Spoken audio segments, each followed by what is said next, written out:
میدونی چرا بعضیا با 1 ساعت درس خوندن اندازه 3 ساعت بقیه نتیجه میگیرن؟ چون فقط درس نمیخونن، درست درس میخونن. فرقشون اینه که یاد گرفتن مغزشون رو کنترل کنن، نه اینکه مغزشون اونا رو کنترل کنه. اگه تو هم میخوای متمرکزتر، سریعتر و هوشمندتر درس بخونی، تا آخر این ویدیو با من بمون. چون قرار کاری کنیم مغزت با تو همراه بشه، نه در مقابلت باشه. بذار صادق باشیم. هممون تجربه کردیم. میخوای شروع کنی درس بخونی، یه پیام میاد، بعد یه ویدیو، بعد یه اسکرول کوچیک توی اینستا و یهو میبینی 1 ساعت گذشته و هنوز حتی یه صفحه درست نخوندی. نتیجه، استرس، حس گناه و خستگی ذهنی. ولی خبر خوب اینه که با چند تا روش ساده میتونی کل این چرخه رو عوض کنی. اولین روش قانون پومودوروه. یعنی فقط 25 دقیقه متمرکز بخون، بعد 5 دقیقه استراحت کن. مغز ما طوری طراحی شده که تمرکز بلند مدت نداره.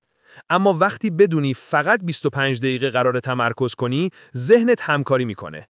بعد از 4 تا چرخه 25 دقیقه‌ای، یه استراحت بلندتر 15 تا 30 دقیقه‌ای بگیر. همین یک تغییر ساده راندمان درس خوندنتو چند برابر میکنه. دومین روش داشتن محیط ثابت برای درس خوندنه. مغزت خیلی زود شرطی میشه. وقتی هر بار در یک مکان خاص درس بخونی، مغزت اون فضا رو با تمرکز مرتبط میکنه.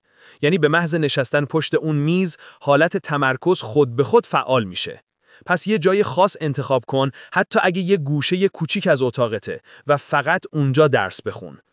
سومین تکنیک مرور فعاله. فقط خوندن مکرر مغزو خسته میکنه و فریب میده که فکر کنی بلدی.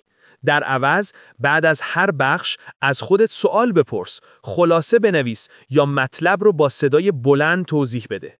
این کار باعث میشه مغزت اطلاعاتو در حافظه بلند مدت ذخیره کنه، نه فقط کوتاه مدت. تمرکز یه مهارته، نه یه استعداد. یعنی هر کسی میتونه یادش بگیره.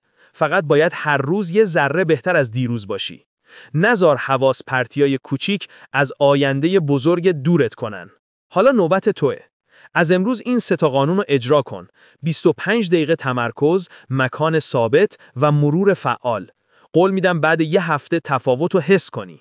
اگه این ویدیو برات مفید بود، لایک کن، سیوش کن و بنویس برام توی کامنت ها که بزرگترین چالش توی درس خوندن چیه، تا توی ویدیوی بعدی دقیقاً همونو با هم حل کنیم. یادت نره، آیندت از همین امروز شروع میشه.